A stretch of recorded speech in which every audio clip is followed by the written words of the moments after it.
Did you know you could make mozzarella in less than 30 minutes? And for only 5 ingredients? Now, it must sound crazy thinking we can get mozzarella done in 30 minutes in your own kitchen. Well, I'm here to tell you that I'm not crazy, and we can. So let me grab my milk and we'll head over to the stovetop and get started. Now, the milk that we have is going to be the biggest factor of how our cheese turns out. So whole milk is the best that we can get. Just make sure it's not ultra pasteurized, and it can be just normal pasteurized. Raw milk is your best choice because it's still going to have a lot of that live, active, nice bacteria in it, and it's going to allow it to become more flavorful and better tasting cheese. Now to our pot here, I'm going to add 1.5 liters of our whole milk, making sure this stovetop is not on yet. So we'll get that up to 1.5 liters. Now, rennet and citric acid are things that you could probably pick up off Amazon or one of those health food stores around your house. And they are key to making this type of cheese. I picked my stuff up for pretty cheap, everything under 20 pounds, and it's going to make me a lot of cheese. Now, for every 500 milliliters of milk, we're going to add a 1/4 teaspoon of citric acid. So since I have 1.5 liters, we're going to add 3/4 teaspoons of citric acid.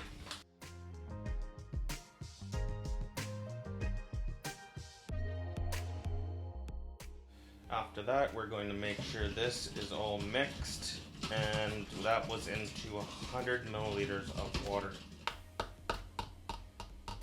So the next thing to do is add our liquid rennet to 50 milliliters of water. Rennet does come in liquid or tablet form. I chose to go to liquid route. It is also good to follow the manufacturer's requirements on the boxes for those.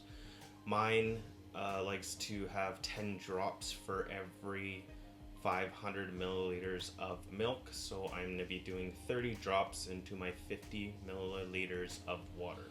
So this is my liquid rennet here, and we're going to start dropping.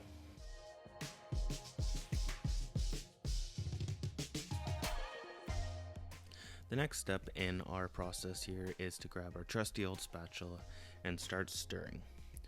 We want to get a pretty good vortex going on here. This is just the best technique that I have found.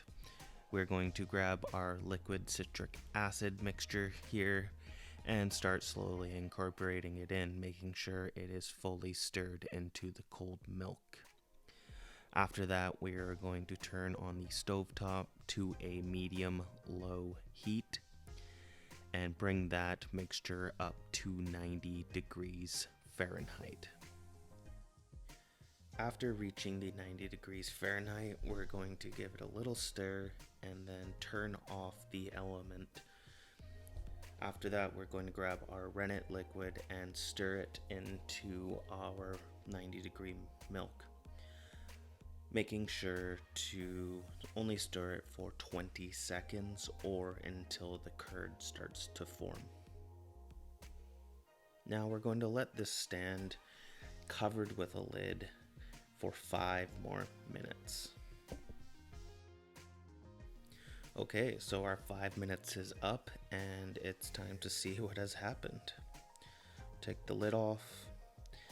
And as we can see, our whey and our milk curds have separated into this lovely thing. Now we're going to take a sharp knife and start to cut these curds, hopefully getting them into a crisscross pattern.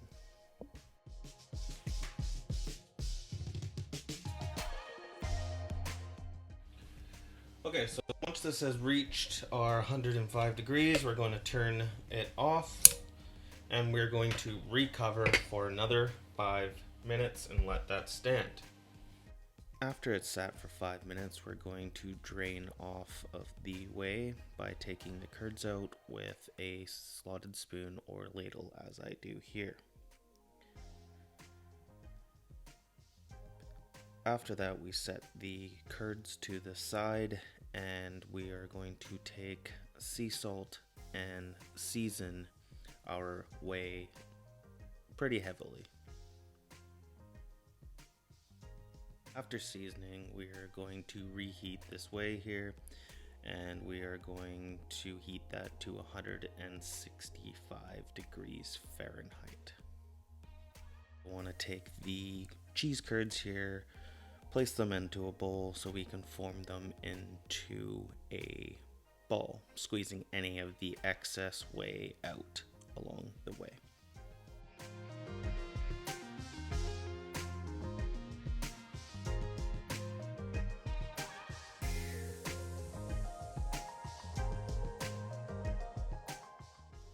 At this point, we're going to want to take the curd out of the whey, but be careful, it's hot. Once we get the curd out, we're going to start folding and stretching, and you should only have to repeat this process about 2 or 3 times.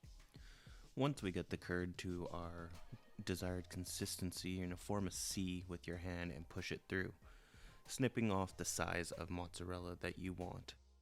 Once that is done, we're going to take that and place that into the extra whey that we did not heat up. And that's it. That's how you make fresh mozzarella. But that doesn't mean we can't have a B-roll.